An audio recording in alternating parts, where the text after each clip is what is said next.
اللهم صل على سيدنا محمد يا رب صل وسلم دائما أبدا على حبيبي. کہ ہم لوگ دعاؤں سے بہت زیادہ غافل ہیں. اللہ تعالیٰ نے قرآن مجید میں دعا کے بارے میں فرمایا ادعوا ربکم تضرعا وخفیا، اپنے رب کو پکارو عاجزی کے ساتھ اور چپکے سے. جیسے اللہ نے نماز کا حکم دیا، اللہ نے زکوٰۃ کا حکم دیا، بالکل اسی طرح سے اللہ نے مانگنے کا حکم بھی دیا ہے کہ ہم کس سے مانگیں؟ اللہ سے. اللہ سے مانگیں اور مانگیں، یعنی اللہ کے علاوہ کسی اور سے نہیں مانگیں، اور اللہ سے بھی باقاعدہ مانگیں، یعنی مانگنے کا عمل جاری رکھیں. آج جہاں باقی عبادتوں میں سستی ہو رہی ہے، دعاؤں میں بھی لوگ پیچھے چلے جا رہے ہیں. مانگتے ہی نہیں ہیں، اور مانگتے ہیں تو پتہ نہیں کس اسٹائل سے مانگتے ہیں، توجہ نہیں ہوتی. اجتماعی دعاؤں پر زیادہ زور ہے، انفرادی پر زور نہیں ہے. کہیں مجمع دعا مانگ رہا ہوتا تو ہاتھ اٹھا کے آمین آمین شروع کر دیں گے، بس ٹھیک ہے، وہ بھی جائز ہے. لیکن دعا میں جو اصل ہے وہ انفرادی ہے. دیکھیں، جب آپ کسی سے اپنی حاجت پوری کرنے کے لیے کچھ مانگنے کے لیے جاتے ہیں تو اکثر آپ کی کوشش ہوتی ہے کہ اس سے اکیلے میں ملوں. اکثر کوشش کیا ہوتی ہے؟ سب کے سامنے نہیں، بلکہ آپ اس کو لیں گے، بھائی تھوڑی دیر کے لیے ذرا مفتی صاحب آپ سے کام ہے. ایسا ہی ہوتا ہے نا، ذرا چھاؤں میں آ جائیں تھوڑی دیر کے لیے. لوگ کہتے ہیں نا، مفتی صاحب کہہ رہے ہیں بھائی یہیں پوچھ لو، کہہ رہے نہیں ذرا سائڈ پہ آ جائیں. تو سائڈ پہ جانے کے بعد پھر آپ کہتے ہیں یہ مسئلہ ہے، فلانا مسئلہ ہے، ڈمکانا مسئلہ ہے. تو سائڈ پہ لے جانے سے بعض دفعہ یہ بھی ہوتا ہے کہ سب کے سامنے آدمی اپنی بات نہیں لانا چاہ رہا ہوتا، اور بعض دفعہ یہ بھی ہوتا ہے کہ میں اپنی بات توجہ کے ساتھ سنا سکوں. تو دعا میں انسان، اللہ تو سب کی بات سنتا ہے، مجمع میں بھی اور تنہائی میں بھی، لیکن آپ دعا مانگنے میں جو آپ کی طبیعت لگے گی، توجہ سے مانگو گے، وہ تنہائی میں زیادہ شوق سے، زیادہ رغبت سے مانگ سکتے ہو. اجتماع میں ایسی رغبت اور ایسی شوق سے انسان دعا نہیں مانگ سکتا. تو انفرادی دعائیں ہی ختم ہوتی جا رہی ہیں. قرآن مجید میں اللہ تعالیٰ نے رمضان کی جو آیتیں ہیں ان آیتوں کے بعد ذکر کیا وَإِذَا سَأَلَكَ عِبَادِي عَنِّي فَإِنِّي قَرِيب. اے نبی ان سے کہہ دیجئے کہ جب یہ مجھ سے میرے بارے میں پوچھیں تو آپ ان کو بتا دیں کہ میں بہت قریب ہوں تمہارے. اجیب دعوت الداعی اذا دعان، جب کوئی پکارنے والا، دعا مانگنے والا مجھ سے دعا مانگے گا تو میں اس کی پکار کا جواب بولے بھائی، اس پکار کا جواب دوں گا. پکار کا جواب دینے کا مطلب کیا ہوتا ہے؟ قبول کروں گا اس کی دعا. جواب کا یہ مطلب نہیں کہ اچھا میں نے سن لیا چلو. ایک جواب تو یہ بھی ہوتا ہے نا، اچھا اب چپ ہو جا. ہم کسی کو پکار رہے ہوں، اگلا کہتے ہیں اچھا بھائی ٹھیک ہے پتہ چل گیا، اب چپ کر کے بیٹھ جاؤ آرام سے. تو اللہ تعالیٰ جب جواب دیتے ہیں تو کیا مطلب ہوتا ہے کہ اللہ تعالیٰ وہ دعا قبول کر رہے ہیں. ہم دعا کثرت سے مانگتے کیوں نہیں ہیں؟ اس کی وجہ یہ ہے کہ ہمارے ذہن میں ایک چیز شیطان نے بٹھا دی ہے کہ مانگو تب بھی ویسے کے ویسے ہی ہیں، نہیں مانگو تب بھی ویسے کے ویسے. وہ فلاں آدمی تو نہیں مانگتا، وہ تو پھر بھی اس کی تنخواہ اچھی مل رہی ہے، اور میں تو کئی سالوں سے دعائیں مانگ رہا ہوں، اے اللہ میری تنخواہ ڈبل نہیں کر سکتا تو کم از کم 50% ہی بڑھا دے. تو میں تو وہیں کا وہیں ہوں، میری تنخواہ میں تو کوئی اضافہ ہو نہیں رہا. تو ہم تو دیکھتے ہیں کہ ادھر دعا مانگو کچھ بھی نہیں ہو، سوائے ثواب کے کچھ بھی نہیں ملتا. یہ وہ چیز ہے جو انسان کو دعاؤں سے روکتی ہے. حالانکہ ہم پیغمبروں کی زندگی دیکھتے ہیں تو بات بات پر دعائیں مانگتے تھے بہت کثرت سے، بہت زیادہ. نوح علیہ السلام، اچھا اللہ نے ان کی دعاؤں کو قرآن میں ذکر بھی کیا ہے. مناجات مقبولہ ایک دعاؤں کی کتاب ہے. حضرت مولانا اشرف علی تھانوی رحمہ اللہ تعالیٰ نے قرآن اور حدیث کی دعاؤں کو ایک چھوٹی سی کتاب میں جمع کر کے ایک ہفتے پہ ڈیوائیڈ کر دیا ہے اس کو، کہ آپ روزانہ ان میں سے ایک حصہ پڑھیں گے تو پورا ہفتے میں وہ تقریباً تمام دعائیں کور ہو جائیں گی جو قرآن و سنت میں بیان کی گئی ہیں. وہ کتاب ضرور خریدیں، رکھیں اپنے پاس، مناجات مقبولہ کے نام سے. تو ہم دعا کیوں نہیں مانگتے؟ مسئلہ ہمارے ساتھ یہ ہے کہ ہم کہتے ہیں کہ جو مانگتا ہے وہ بھی وہینچ کا وہینچ، اور جو نہیں مانگتا ہے وہ بھی کوئی سرخاب کے پر تو لگ نہیں جاتے کوئی مانگ رہا ہو تو. یہ وہ مسئلہ ہے جس کی وجہ سے لوگ دعائیں مانگنے میں بخل سے کام لیتے ہیں، جبکہ پیغمبر کثرت سے دعائیں مانگا کرتے تھے، بہت زیادہ.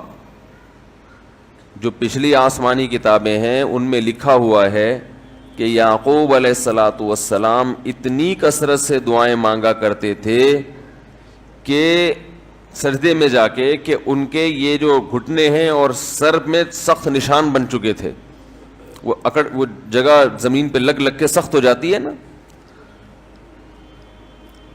تو اتنی کثرت سے دعائیں، اتنی کثرت سے دعائیں.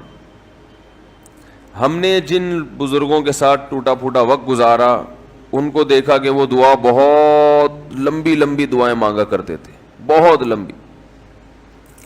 ہمارے شیخ کے سامنے جب کوئی آیا کرتا تھا دعا کے لیے کہتا تو ہاتھ اٹھائے بغیر ویسے ہی اس کو ایک دعا کا جملہ کہہ دیا کرتے تھے.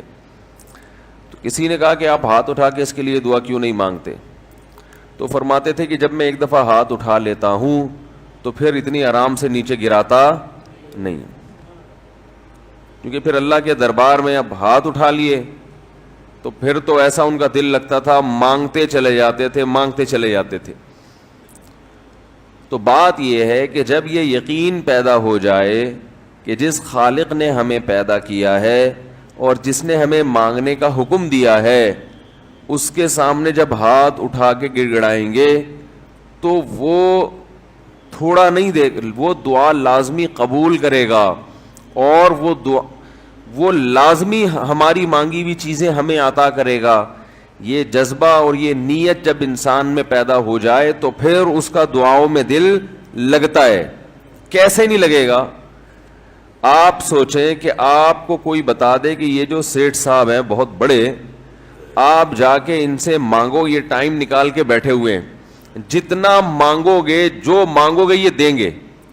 تو اب آپ بتاؤ، آپ یہ کہو گے کہ میرے پاس مانگنے کا ٹائم نہیں ہے؟ ایسے موقع پہ آپ یہ کہو گے؟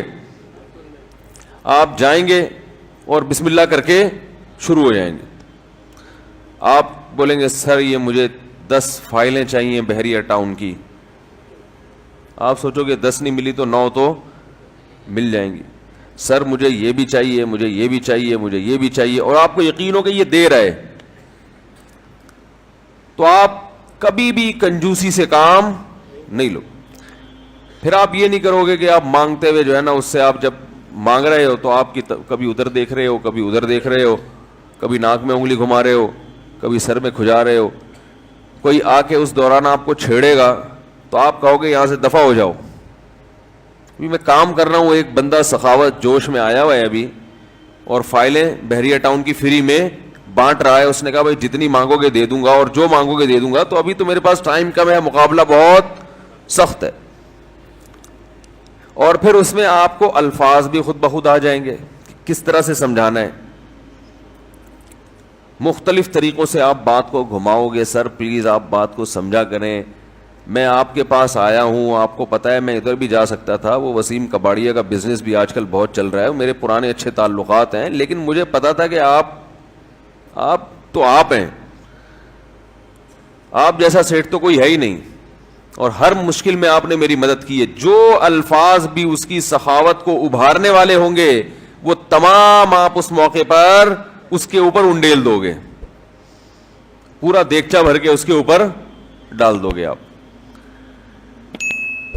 تو اللہ سے جب مانگتا ہے انسان اور اس کو یقین ہو کہ اللہ میری دعا کو پورا کرے گا، تو اس یقین کے ساتھ جب دعا مانگی جاتی ہے تو اس کا اسٹائل کچھ اور ہوتا ہے، اور ایک فارمیلٹی پوری کرنے کے لیے دعا جب مانگی جاتی ہے جیسے کہ ہمارے ہاں ہو رہا ہے تو اس کا اسٹائل اور انداز کچھ اور ہوتا ہے۔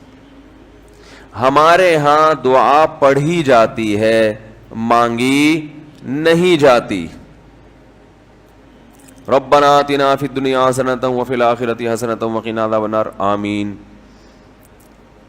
اور کہ ربنا ظلمنا انفسنا وان لم تغفر لنا وترحمنا لنکونن من الخاسرین، آمین۔ یہ دعا مانگی جا رہی ہے یا پڑھی جا رہی ہے؟ یہ تو پڑھی جا رہی ہے، اور آمین بھی پڑھا جا رہا ہے اس پہ۔ تو اللہ نے ہمیں یہ نہیں کہا کہ اقرأوا الدعاء عند ربکم، اپنے رب کے سامنے دعائیں پڑھا کرو۔ اللہ نے کہا ادعو، مانگو، پکارو، مانگو اس سے۔ بھیکاری جیسے بھیک مانگتا ہے نا، لوگ کہتے ہیں مانگنے کا کیا طریقہ ہے؟ بھائی جو بھیکاریوں سے پوچھو بھیک مانگنے کا کیا طریقہ ہے۔ بھیکاری اکثر ان پڑھ ہوتے ہیں، جو پڑھے لکھے بھیکاری ہوتے ہیں پھر وہ IMF سے مانگتے ہیں، وہ چھوٹی موٹی چیزیں نہیں مانگتے۔ بھیکاری اکثر کیا ہوتے ہیں؟ ان پڑھ، جن سے ہمارا صبح شام واسطہ پڑتا ہے۔ تو یہ کسی سے بھیک مانگنے کا طریقہ سیکھ کے آتے ہیں؟ بولو نا بھائی، کسی سے طریقہ سیکھ کے آتے ہیں کہ یار وہ ذرا فلاں بندے سے چندہ مانگنا ہے، ذرا طریقہ بتانا۔ اگر کوئی بتائے گا بھی تو وہ کہے گا تو اپنے پاس رکھ، مجھے پتا ہے مجھے جیب اپنی کیسے بھرنی ہے۔ اس موقع پہ جو اس کی حالت دیکھ کے نا وہ اپنا منہ بھی ٹیڑھا ویڑا کرے گا، کپڑے بھی پھٹے پرانے، اور بہت گھمائے گا بات کو، ایسے منہ بنائے گا جیسے دنیا میں اس سے زیادہ غریب اور محتاج کوئی ہے ہی نہیں۔ سحری پانی سے کی ہے میں نے، گھر میں بچے بھوک سے بلک رہے ہیں، ایسی کہانیاں سنائے گا، ایسی کہانیاں سنائے گا۔ تو یہی حال انسان کا ہے جب اسے پتا ہو کہ میرا رب جو مانگوں گا وہ دے گا مجھے، تو پھر اس کے بھیک مانگنے کا انداز اور جو دعا مانگنے کا اسٹائل ہے وہ خود بخود فطرت اسے سکھا دیتی ہے، خود بخود اس کے اندر الفاظ آنا شروع ہو جاتے ہیں کہ ایسے مانگنا چاہیے۔ لیکن پرابلم یہ ہے، مسئلہ یہ ہے کہ دل میں یہ بات بیٹھ چکی ہے کہ قبول نہیں ہو رہی۔ عجیب حدیث ہے، رسول اللہ صلی اللہ علیہ وسلم نے ارشاد فرمایا کہ اللہ بندے کی دعا قبول کرتے رہتے ہیں، وہ مانگتا رہتا ہے قبول ہوتی رہتی ہے، وہ مانگتا رہتا ہے قبول ہوتی رہتی ہے، یہاں تک کہ ایک وقت ایسا آتا ہے کہ بندہ یہ کہتا ہے کہ میں مانگ رہا ہوں قبول تو ہو نہیں رہی، تو جب یہ کہتا ہے تو اس وقت قبول کرنا بند کر دیتے ہیں اللہ تعالیٰ۔ اللہ کہتے ہیں کہ اگر تو یہ سمجھ رہا ہے کہ قبول نہیں ہو رہی تو اب نہیں ہوگی۔ اب عجیب بات ہے یا نہیں ہے یہ حدیث؟ بھائی وہ بندہ کئی سال سے دعائیں مانگ رہا تھا اور پھر آخر میں آ کے کہتا ہے کہ قبول تو ہو نہیں رہی، تو ظاہر ہے کچھ نہیں ہو رہی ہوگی تبھی تو کہہ رہا ہے نا، اس کو ایسا لگ رہا ہوگا کہ قبول نہیں ہو رہی۔ بھائی اس کو یہ لگ رہا ہوگا کہ نہیں، جو چیزیں مانگ رہا ہوں وہ تو مل نہیں رہی، تو تبھی تو وہ کہتا ہے کہ قبول نہیں ہو رہی۔ تو سوال پیدا ہوتا ہے پھر اللہ قبول کرنا بند کیوں کر دیتے ہیں؟ اللہ تعالیٰ جب دعائیں قبول کرتے ہیں تو اس کا انداز وہ نہیں ہوتا جیسے ایک عام انسان جب کسی کو بھیک دیتا ہے۔ ایک عام فقیر جب آپ کے پاس آئے گا، آپ سے بھیک مانگے گا، 100 روپے دے دو، 20 روپے دے دو، آپ اٹھا کے 100 نہیں تو 10-20 تو پکڑا دیتے ہیں اس کو، تو وہ یہ سمجھتا ہے کہ میری دعا کیا ہو گئی؟ قبول۔ لیکن اللہ تعالیٰ اس طرح دعا نہیں قبول کرتے۔ اگر اللہ اس طرح سے دعائیں قبول کرنا شروع کر دیں تو پھر یہ معاملہ غیب کا نہیں رہے گا۔ ادھر آپ نے دعا مانگی، اے اللہ میرے کاروبار کو بڑھا دے، لیلۃ القدر میں رو کے دعا مانگی، اور صبح صادق کے وقت آپ کا فون آیا کہ آپ کا کنٹینر کسٹم والوں کے شر سے محفوظ ہو گیا ہے، سمجھ میں پاس ہو گیا وہ، اور آپ کی چیز ڈبل قیمت پہ بک گئی ہے۔ پھر آپ نے دعا مانگی، اے اللہ تیری رحمت اس وقت جوش میں آئی ہوئی ہے، تو ایسا کر میرا بچہ بھی پاس ہو جائے, اس کے نمبر اچھے آ جائیں. ادھر فون آیا کہ آپ کا بچہ پہلی پوزیشن سے کامیاب ہو گیا. پھر آپ نے کہا آج اللہ کی رحمت بہت جوش میں آئی ہوئی ہے, اے اللہ میری بیوی بھی ٹھیک ہو جائے. تو بیگم صاحبہ کا فوراً فون آ گیا کہ میں ٹھیک ہو گئی ہوں, ہے بھائی میں ٹھیک ہو گئی. اے اللہ ساس صاحبہ بہت دنوں سے آگے بیٹھی ہوئی ہیں, جانے کا نام نہیں لے رہی, فون آ گیا کہ میں چلی گئی ہوں. اس طرح سے اگر دعائیں قبول ہونا شروع ہو جائیں تو میرے بھائی پھر یہ سارے کافر, یہ سارے لبرل لوگ جو اللہ کو مانتے ہی نہیں ہیں, یہ دنیا کا ہر کام چھوڑ کے مصلی بچھا لیں گے اور دعاؤں کو فوکس کرنا شروع کر دیں گے. دعا قبول ہوتی ہے مگر اس شخص کی جو اللہ پر غیب پر ایمان رکھتا ہے, جسے دعا قبول ہوتی ہوئی نظر نہیں آتی مگر وہ یقین کرتا ہے کہ دعا قبول ہو رہی ہے. صرف اس شخص کی دعا قبول ہوتی ہے, اس کے علاوہ کسی کی قبول نہیں ہوتی. بہت مشکل ہے بھائی سمجھانا. دعا سب کی قبول ہوتی ہے کا مطلب پتہ ہے, سب کی مطلب ان سب کی کہ جو یہ یقین رکھتے ہیں کہ قبول ہوتی بھی نظر نہیں آ رہی پھر بھی قبول ہو رہی ہے, ان لوگوں کی قبول ہوتی ہے دعا. حدیث سے پتہ چلتا ہے. اور اصل میں دعا مانگتے ہی یہی لوگ ہیں. اب آپ کہیں گے بھائی نظر تو آ نہیں رہی, جب میں جو چیز مانگ رہا ہوں وہ مل نہیں رہی, تو کیا ایسے قبول کا کرنا کیا ہے بھائی؟ یہ تو صرف مشورے مل رہے ہیں ہمیں کہ پھر بھی مانگتے رہو. تو ہم نے, وہ ایک فقیر تھا نا, ایک سیٹھ صاحب کے پاس آیا, کہنے لگا کہ بھائی ذرا کچھ پیسے مل جائیں گے, گھر میں ضرورت ہے. تو اس نے کہا اتنے ہٹے کٹے ہو کے بھیک مانگتے ہو, شرم نہیں آتی؟ تو اس نے کہا فی الحال میں نے آپ سے بھیک مانگی ہے, مشورہ نہیں مانگا. جب مشورہ مانگوں تو اس وقت مشورہ دے دینا کہ بھیک مانگنا میرے لیے مناسب ہے یا نہیں ہے بھائی. ابھی میں آپ سے پیسے مانگ رہا ہوں, مشورے کے لیے پھر کوئی اور ٹائم انشاءاللہ رکھ لیں گے, اس میں آپ سے مشورہ لوں گا کہ میرے جیسے آدمی کو بھیک مانگنا مناسب ہے یا نہیں. تو آپ کے ذہن میں بھی یہ خیال آ رہا ہوگا کہ ہم اللہ سے دعا مانگتے ہیں اور اللہ کی طرف سے جو چیز جو ہم مانگ رہے ہیں وہ تو مل نہیں رہی, بلکہ اللہ کی طرف سے مشورے مل رہے ہیں کہ مانگتے رہو قبول ہو رہی ہے, تو ہوتی بھی تو نظر نہیں آ رہی. کیا خیال ہے بھائی؟ ہوتی قبول ہوتی بھی نظر تو نہیں آ رہی. تو یاد رکھیں دعا تو لازمی قبول ہوتی ہے. اگر آپ کو قبول ہوتی بھی نظر نہیں, دعا قبول ہونے کے انداز مختلف ہیں.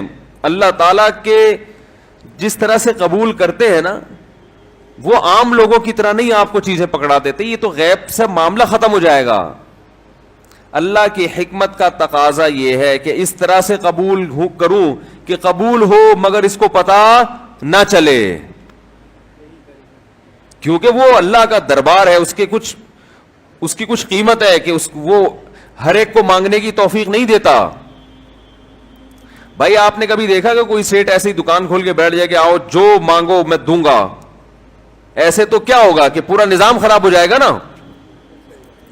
پھر آپ 10 فائلیں تھوڑی مانگیں گے, پھر تو آپ کہیں گے پورا بحری اٹاؤن میرے حوالے کر دو, پھر تو آپ یہ کریں گے نا.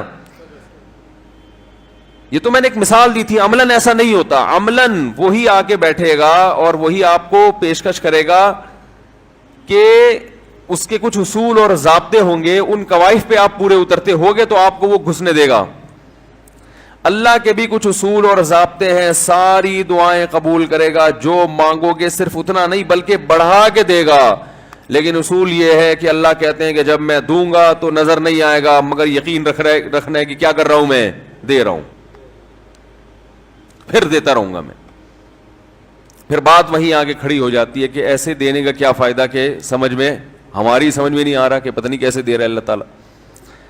تو یاد رکھیں اللہ تعالیٰ کے دینے کا انداز تھوڑا مختلف ہے. وہ کیا ہے؟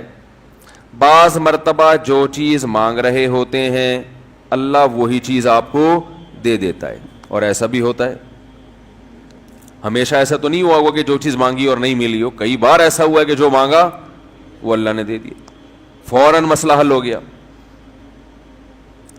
بعض دفعہ بلکہ اس سے بھی پہلے کا اسٹیپ, بسا اوقات تو آپ دعا مانگ ہی نہیں رہے ہوتے, آپ اس کو دعا سمجھ رہے ہوتے ہو, لہذا اس میں وہ جان ہوتی نہیں ہے, تو قبولیت کا پھر سوال ہی پیدا نہیں ہوتا. آپ دعا پڑھ رہے ہوتے ہو, مانگ رہے نہیں ہوتے. تو اللہ نے تو دعائیں قبول کرنے کا کہا ہے, دعائیں پڑھنے پر کہا ہو, وعدہ کیا ہو, ایسا ہمارے علم میں کوئی حدیث نہیں ہے.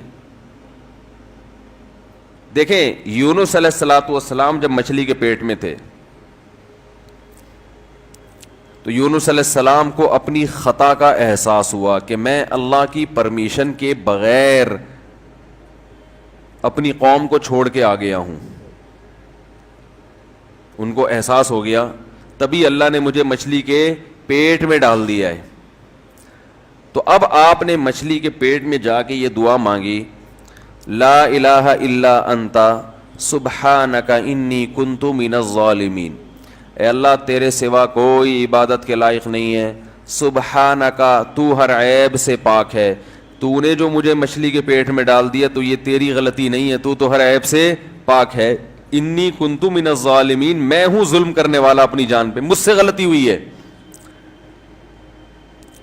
اللہ تعالیٰ کو آپ کا یہ مانگنا اتنا پسند آیا کہ مچھلی کو حکم دیا کہ ان کو ساحل پر اگل دو. اور نہ صرف یہ کہ مچھلی نے آپ کو ساحل پہ ڈالا, وہ انبتنا علیہ شجرۃ من یقطین, یقطین کوئی درخت تھا وہ بھی اللہ نے اگا دیا دھوپ سے بچانے کے لیے. لیکن جب مصیبتوں میں ہم یہ کلمہ پڑھتے ہیں لا الہ الا انت سبحانک انی کنت من الظالمین, تو ہم یوسف علیہ السلام والے جذبے سے یہ کلمے میں جو الفاظ ہیں وہ مانگتے نہیں ہیں, بلکہ ہم یہ کلمہ پڑھتے ہیں. سمجھ رہے ہیں, پڑھنے کی بھی برکتیں ہوتی ہیں, میں اس کا منکر نہیں ہوں, لیکن ہمارے جو ورڈنگ ہوتی ہے نا وہ مانگنے کا اسٹائل نہیں ہوتا. ہم چھوٹے بچے تھے تو مسجد میں آیت کریمہ کا ورد ہوا کرتا تھا کہ بھائی حالات خراب ہیں آج کل, امام صاحب اسپیکر پہ اعلان کر کے بلاتے تھے, آ جاؤ بھائی آیت کریمہ کا ورد ہوگا, لا الہ الا انت سبحانک انی کنت من الظالمین, 5 لاکھ دفعہ پڑھا جائے گا. تو ہم مسجد میں آتے, وہ مسجد میں دانے ہم تو آتے تھے, اس کے بعد جلیبیاں بھی ملتی تھیں, بڑی گرم گرم ٹائٹ جلیبیاں ہوتی تھیں. اب تک وہ مزہ نہیں آیا جلیبی میں. تو وہ جلیبیاں بھی ہوتی تھی, اوپر دانے رکھے ہوئے ہوتے تھے, وہ 5 لاکھ دانے ہوتے تھے, ختم کرنے ہوتے تھے. تو پھر ہم کیا کریں, لا الہ الا انت سبحانک انی کنت من الظالمین, لا الہ الا انت سبحانک. اس میں فراڈ نہیں کرتے تھے, پڑھتے پورا تھا الحمدللہ. بعض لوگ تو کیا کرتے تھے, ایک مٹھی لی لا الہ الا انت سبحانک انی کنت من الظالمین, پھونک مارا اور سائڈ پہ رکھ دیا. وہ یہ ڈرامے بھی ہوتے تھے, لیکن ہم پورا ہی پڑھتے تھے ہم. لیکن اس میں مانگنے کا انداز تو نہیں ہوتا تھا, لا الہ الا انت سبحانک انی. پھر اس میں بچے تھے, شرارت بھی شروع ہو جاتی تھی. پھر دیکھ رہے ہیں کوئی ادھر دیکھ رہا ہے تو ایک دانہ اٹھایا, لا الہ الا انت سبحانک انی کنت من الظالمین, یوں کر کے اس کی ناک پہ مارا ہے. کوئی ادھر دیکھ رہا ہے تو اس کی جیب میں ڈال دیا.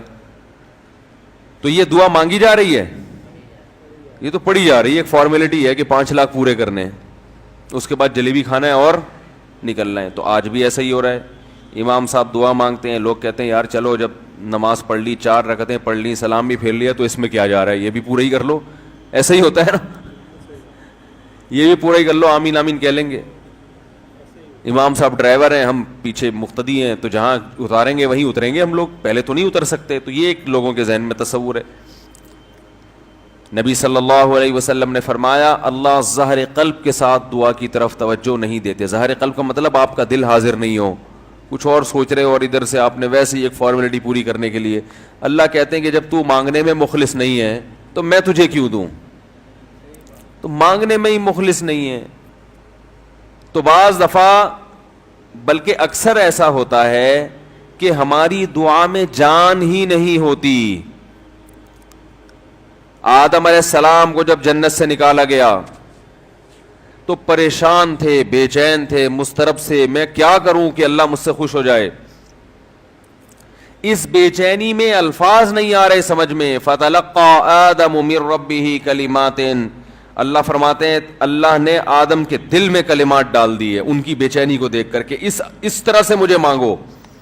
جب انسان اخلاص کے ساتھ دعا مانگتا ہے تو الفاظ کا القاء کہاں سے ہوتا ہے, اللہ کی طرف سے وہ القاء ہونا شروع ہوتا ہے. اللہ کہتے ہیں اس طرح سے مانگ.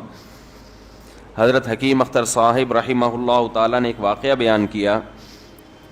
فرمایا کہ ایک شخص نے حرم میں, انہوں نے دیکھا یا کسی اور بزرگ نے دیکھا کہ حرم میں ایک شخص اللہ سے دعا مانگ رہا ہے گناہوں کی معافی کے لیے, اور اللہ سے کہہ رہا ہے کہ اے اللہ اگر تو میرے گناہ معاف کر دے گا تو بھی خوش ہوگا, اور تیرے حبیب محمد صلی اللہ علیہ وسلم بھی خوش ہوں گے کہ ایک آدمی کی بخشش ہو رہی ہے, اور تیرا یہ بندہ بھی خوش ہو جائے گا. اور اگر معاف نہیں کرے گا تو بھی خوش نہیں ہوگا, کیونکہ اللہ کو جہنم میں ڈال کے وہ خوشی تو ہوتی نہیں ہے بندوں کو. اور تیرے حبیب محمد صلی اللہ علیہ وسلم کو پتہ چلے گا, وہ بھی خوش نہیں ہوں گے, اور میں بھی خوش نہیں ہوں گا. شیطان خوش ہوگا جو تیرا دشمن ہے. اب خود سوچ لے, تو اپنے دشمنوں کو خوش کرنا چاہتا ہے یہ اتنے سارے ہیں بھائی, اتنے سارے دوست ہیں تیرے, ان کو ناراض کر کے تو خوش کس کو کر رہا ہے؟ اپنے تو جو تیرا بھی دشمن ہے, میرا بھی دشمن, اور تیرے حبیب محمد صلی اللہ علیہ وسلم کا بھی دشمن ہے. تو دیکھو کیسے الفاظ ہیں اس کے. تو ایسا کہ بظاہر بخشش کے علاوہ کا آپشن چھوڑا ہی نہیں. کیا خیال ہے؟ حجاج ابن یوسف بڑا ظالم تھا, بڑا ظالم. موت کا جب وقت آیا, تھے یہ لوگ ایمان والے, چاہے ظالم تھے, بدعمل تھے, لیکن اللہ پر ایمان بہرحال رکھتے تھے. ان کو پتا تھا کہ میں غلط کر رہا ہوں. جب موت کا وقت آیا تو کہنے لگا کہ اے اللہ لوگ کہتے ہیں کہ تو مجھے نہیں بخشے گا, لوگ کہتے ہیں کہ میرے جیسے گناہگار کو تو نہیں بخش سکتا. بڑے عجیب الفاظ ہیں, اللہ کی رحمت کو جوش دلا رہا ہے کہ تو ایسا کر کے دکھا دے, یعنی کچھ ایسا کر کے دکھا دے کہ جو تیرے بارے میں لوگ گمان کر رہے ہیں وہ گمان کیا ہو جائے. یہ بالکل ایسے ہے جیسے کوئی بہت بڑا سیٹ ہو, آپ اس سے بہت زیادہ بڑا قرضہ مانگنے کے لیے جائیں جو کہ عام طور پر نہیں ملتا, لیکن آپ اس کو جوش دلا رہے ہو کہ لوگ کہتے ہیں کہ تو اتنا بڑا قرضہ نہیں دے سکتا, تو آج تو اپنی سخاوت دکھا دے کہ میں اتنا بڑا قرضہ بھی دے سکتا ہوں. تو مرتے ہوئے کیا کہنے لگا کہ اللہ یہ پبلک کہہ رہی ہے کہ تو مجھے نہیں بخش سکتا, یعنی یہ تیری رحمت کو چیلنج کر رہی ہے کہ اتنے بڑے گناہگار کو نہیں بخشے گا اللہ, تو آج کیا کر لے, تو یہ دکھا دے اپنی رحمت سے کہ میں اتنے بڑے گناہگار کو بھی معاف کر سکتا ہوں. اب پتہ نہیں اللہ نے معاف کیا نہیں کیا, وہ تو اللہ کا معاملہ اور حجاج بن یوسف کا معاملہ, لیکن علماء کہتے ہیں یہ اس نے الفاظ بڑے ڈینجرس کہے ہیں مرتے وقت. ڈینجرس کا مطلب یعنی دوسرے معنی میں ایسے ہے کہ اس نے اللہ کی عرش کو ہلا دیا ہوگا. اللہ کو مانگنا اتنا پسند ہے. پہلی بات تو یہ ذہن میں رکھیں کہ اس سے بڑی کوئی عبادت نہیں ہے دعا سے, اور دعا سے مشکل کوئی عبادت نہیں ہے. نماز پڑھنا آسان ہے, زکوٰۃ دینا آسان ہے, روزہ رکھنا بھی آسان. سب سے مشکل کام کیا ہے؟ دعا مانگنا. اسی وجہ سے ہم نے جن لوگوں کو دیکھا کہ وہ واقعی دیندار ہیں, اللہ والے ہیں, ہم نے صرف انہی کو دعائیں مانگتے ہوئے دیکھا ہے. عام لوگوں کو ہم نے دعاؤں کو اتنا فوکس کرتے ہوئے نہیں دیکھا. وہ دوسری چیزوں کو زیادہ فوکس کرتے ہیں, دعاؤں پہ زیادہ زور نہیں ہوتا ان کا. وظیفوں پہ تو ہوگا صبح شام, یہ والا اتنی دفعہ, وہ والا اتنی دفعہ, وہ بھاگ گئی واپس آ جائے اس کے لیے اتنی دفعہ, وہ جا نہیں رہی اس کے لیے اتنی دفعہ. یہ وظیفوں پہ تو ہوگا زور. ایسے ہوتا ہے نا ہاتھ اٹھا کے اللہ سے گڑگڑا کے مانگا جائے, یہ چیزیں کم. میں جب حج پہ گیا تو اپنے شیخ مرشد کے ساتھ تھا. پہلے ہی ہم نے ان کو دیکھا تھا بہت زیادہ دعائیں مانگتے ہیں, وہ بہت زیادہ ان کو دعاؤں میں دل لگتا ہے, بہت دعائیں مانگتے ہیں. تو مجھے کسی نے بتایا کہ یہ جب بیت اللہ کو دیکھتے ہیں تو اتنی لمبی دعا مانگتے ہیں کھڑے کھڑے کہ تم ان کے ساتھ ٹھہر نہیں سکتے. میں نے کہا کیوں نہیں ٹھہر سکتے, ہم جوان ہیں, ان کی عمر زیادہ ہو گئی اور ان کو کچھ بیماریاں بھی ہیں. تو میں نے کہا ہو جائے مقابلہ پھر, ٹھیک ہے نا, دیکھتے ہیں کون زیادہ لمبا ٹھہر لیتا ہے. تو جب بیت اللہ پہنچے, ان کی نظر بیت اللہ پہ پڑی, ذرا قریب گئے. یہ جو کہتے ہیں نا بیت اللہ پہ نظر پڑتے ہی وہیں ٹھہر جاؤ, شروع ہو جاؤ, ایسا نہیں ہے. بیت اللہ پہ اگر نظر پڑی ہے آپ کی تو کوئی بات نہیں, اور قریب چلے جائیں. کوئی دوسرا عمل کرنے سے پہلے دعا مانگیں. پہلی نظر کا مطلب یہ ہوتا ہے کہ جب نظر پڑی ہے تو اب طواف شروع کرنے سے پہلے یا کوئی دوسرا عمل کرنے سے پہلے آپ جا کے دعا مانگیں. تو وہ دور سے نہیں بلکہ جتنا قریب جا کے مانگیں اتنا زیادہ اچھا. لوگ کیا کرتے ہیں, یوں منہ نیچے کر کے جا رہے ہوتے ہیں کہ پہلی نظر پڑ گئی تو پھر دعا کا موقع نکل جائے گا, تو یوں وہ ٹکرا بھی جاتے ہیں. کچھ نہیں ہوتا, نظر پڑ جائے تو اور تھوڑا قریب جائیں, قریب جا کے دعا مانگیں. تو ان کو ہم نے دیکھا کہ انہوں نے دعا مانگنا شروع کی, میں بھی کھڑا ہو گیا ساتھ میں, ہم نے کہا چلو ہم بھی مانگتے ہیں. تو وہ اتنی دیر تک حالانکہ کمر میں بھی تکلیف, بیماریاں بھی ہیں, شوگر بھی ہے, تو بالآخر میں نے ہتھیار ڈال دی. میں نے کہا میں اتنی دیر کھڑا نہیں ہو سکتا. اور میں پھر اب بیٹھتے ہوئے شرم بھی آ رہی تھی کہ وہ بولیں کہ میری عمر زیادہ ہے اور یہ دیکھو ابھی جوان, شادیاں تو کرتا رہتا ہے, تو یہ کیا شادیاں کرے گا جو کھڑا نہیں ہو سکتا اتنی دیر. تو وہ اتنی دیر ہو گئی تو میں بیٹھ گیا واقعی. تو کئی ایسے ہمارے اکابر گزرے ہیں, بزرگ گزرے ہیں, 1 گھنٹہ 2 گھنٹہ 3 گھنٹہ.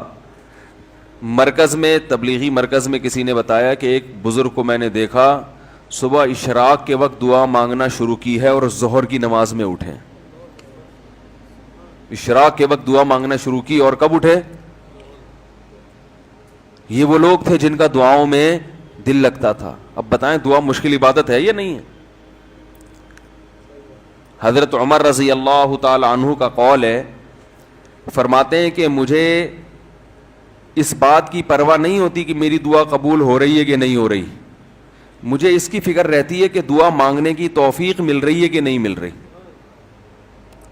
کیونکہ اللہ جب ناراض ہوتا ہے نا کسی سے, مانگنے کی توفیق چھین لیتا ہے اللہ تعالیٰ. اور مانگنے کی توفیق دی ہوئی, اس کا مطلب اگر ناراض ہے بھی تو اتنا زیادہ نہیں ہے, تھوڑا بہت ہے, وہ تلافی چاہتا ہے کہ آپ کر لو.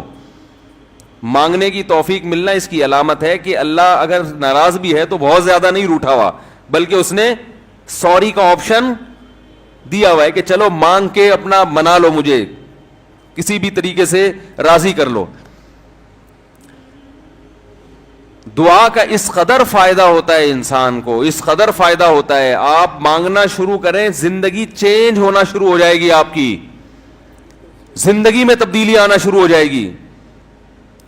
جتنا تعلق اللہ کے ساتھ دعا کے ذریعے بنتا ہے اتنا تعلق کسی اور چیز سے نہیں بنتا. دیکھو کسی سے دوستی کرنا چاہتے ہو, دوستی کا سب سے بہتر طریقہ کیا ہے؟ اس سے گپ شپ شروع کر دو, یہی طریقہ ہے نا بھائی. آپ کا دوست کون ہے؟ وہ جس سے آپ کی گپ شپ زیادہ ہوتی ہو, اسی سے دوستی ہوگی نا. اب آپ بتا رہے یہ میرا جگری دوست ہے, بہت پرانا دوست ہے, میں پوچھوں گا آپ سے بھائی یہ دوستی کیسے ہوئی؟ یہ دوستی بھائی ایسے ہوئی کہ میں جس کالج میں پڑھتا تھا وہیں یہ بھی یہی پڑھتا تھا, تو کیا کرتے تھے آپس میں, کوئی بات چیت ہوتی تھی؟ بات چیت تو نہیں ہوئی کبھی زندگی میں, تو پھر دوستی کیسے ہو گئی؟ پڑھتے تو بہت سارے لوگ ہیں. دوستی کے لیے سب سے پہلی چیز کیا ہے؟ بات چیت. دعا میں انسان بات چیت شروع کر دیتا ہے کس کے ساتھ؟ اللہ کے ساتھ. تو اللہ اور بندے کا کنیکشن مضبوط ہونا شروع ہو جاتا ہے. اس لیے اہل اللہ کو تو اس کی پرواہ نہیں ہوتی کہ میری دعا قبول ہو بھی رہی ہے کہ نہیں ہو رہی ہے. وہ کہتے ہیں ہمیں مانگنے کی توفیق مل رہی ہے. معذرت کے ساتھ تھوڑی میں ابیوز لینگویج استعمال کرتا ہوں کہ بھاڑ میں جائے قبول ہونا, ٹھیک ہے نا. ہمیں تو اس بادشاہ کے دربار میں ہاتھ پھیلانے کی توفیق مل رہی ہے, بس ہمارے لیے اتنا کافی ہے, تعلق بحال ہے ہمارا اس سے. تو میں یہ عرض کر رہا تھا کہ کبھی ہماری جو دعائیں قبول نہیں ہوتی بسا اوقات اس کی وجہ یہ ہوتی ہے کہ ہمارا وہ عمل دعا ہوتا ہی نہیں ہے. جب دعا ہی نہیں ہوتا تو پھر اس میں قبولیت کہاں سے آ گئی؟ وہ تو ہم پڑھ رہے ہوتے ہیں الفاظ, رٹا لگا کے ایک چیز کو, یعنی ایک پڑھنے کے انداز میں ہوتی ہے, وہ اس میں جذبات ہی نہیں ہوتے. جذبات کن لوگوں کے ہوتے ہیں؟ امام بخاری رحمہ اللہ تعالی کی سوانے پڑھیں آپ, بچپن میں نابینا ہو گئے, والدہ تو آپ کو بڑا علم سکھانا چاہتی تھی, پریشان کہ اللہ یہ تو میرا بچہ ہی نابینا ہو گیا. تو رات کو مصلی پہ گڑ گڑا کے دعا مانگنا شروع کی, اے اللہ میرے بچے کی بینائی واپس لوٹا دے, اے اللہ اس کی بینائی واپس لوٹا دے. اتنا مانگا ہے کہ روتے روتے دعا مانگتے مانگتے آنکھ لگ گئی, خواب آیا, 2 فرشتے آپس میں بات کر رہے ہیں کہ اللہ نے اس عورت کی دعا قبول کر لی ہے اور اس کے بچے کو بینائی لوٹا دی ہے. جب آنکھ کھلی ہے تو دیکھا کہ بچے کی بینائی واپس لوٹ چکی تھی, بینائی واپس لوٹ چکی تھی. ہندوستان میں ایک بزرگ تھے, رمضان نام تھا ان کا, یہاں کراچی ہجرت کر کے آ گئے تھے ہندوستان سے. تو جو کوئی اس طرح کے بڑے لوگ ملتے تھے نا, جو بھی نیک ہوں, پرہیزگار ہوں, تو میں ان سے تھوڑا سا انٹرویو لیتا تھا کہ آپ نے کوئی ایسی کوئی واقعہ دیکھا ہو, کوئی کرامت دیکھی. انہوں نے اپنا بڑا دلچسپ واقعہ سنایا. فرماتے ہیں کہ میں نے اپنی آنکھوں سے دیکھا کہ ہندوستان کے ایک علاقے میں جو بلوائی تھے نا, جو بلوا کرنے والے ہندو تھے, انہوں نے, دہشت گردوں نے مسلمانوں کے علاقوں پہ حملہ کر دیا. مسلمان بہت تھوڑے تھے, مقابلہ نہیں کر سکتے تھے. تو کہتے ہیں کہ ایک بزرگ تھے وہیں کہیں مظاہر علوم کے یا دیوبند کے. مقصد میرا یہ نہیں ہے کہ وہ دیوبند کے علاوہ کوئی بزرگ نہیں ہوتا, وہ چونکہ واقعہ ان کا اس لیے, کوئی لوگ اس پہ بھی کہتے ہیں کہ اپنے مسلک کو وہ کر رہے ہیں, وہ اتفاق سے تھے وہاں کے, تو اس لیے میں نے بول دیا. تو وہ مکان کی چھت پہ کھڑے ہو گئے اور اللہ سے دعا مانگنے لگے. بہت گڑ گڑا کے دعا مانگی انہوں نے کہ اللہ ان لوگوں کے شر سے ہمیں بچا لے. تو یہ جو واقعہ سنانے والے تھے نا, انہوں نے مجھے خود بتایا, کہتے میں نے اپنی آنکھوں سے دیکھا کہ گھوڑوں پہ آسمان سے فرشتے نازل ہو رہے ہیں اور ان کے ہاتھ میں بڑی بڑی راڈیں ہیں, گزند ہیں, اور وہ زمین پہ نازل ہو کر انہوں نے ان بلوائیوں کے خلاف حملہ کر دیا, مارا ان کو. میں نے جب یہ واقعہ ایک دفعہ بیان کیا تو یوٹیوب پہ جب یہ واقعہ گیا تو اس علاقے کے جو مسلمان تھے ان کے کمنٹس آئے کہ یہ واقعہ یہاں پر ہوا ہے اور اس گاؤں میں ہوا ہے. نہیں آ رہی بات سمجھ میں؟ تو یہ کیا ہے؟ دعا مانگنے والے کی جو دعا ہے نا, اس میں طاقت تھی, وہ مانگ رہا تھا گڑ گڑا کے. مفتی طارق مسعود صاحب کے بیانات سننے کے لیے youtube.com/مفتی طارق مسعود کو سبسکرائب کریں, اور اگر آپ لائیو ویڈیو کو کبھی بھی مس نہیں کرنا چاہتے ہیں تو سبسکرائب کرنے کے بعد بیل آئیکن پہ کلک کرنا مت بھولیں. جزاک اللہ.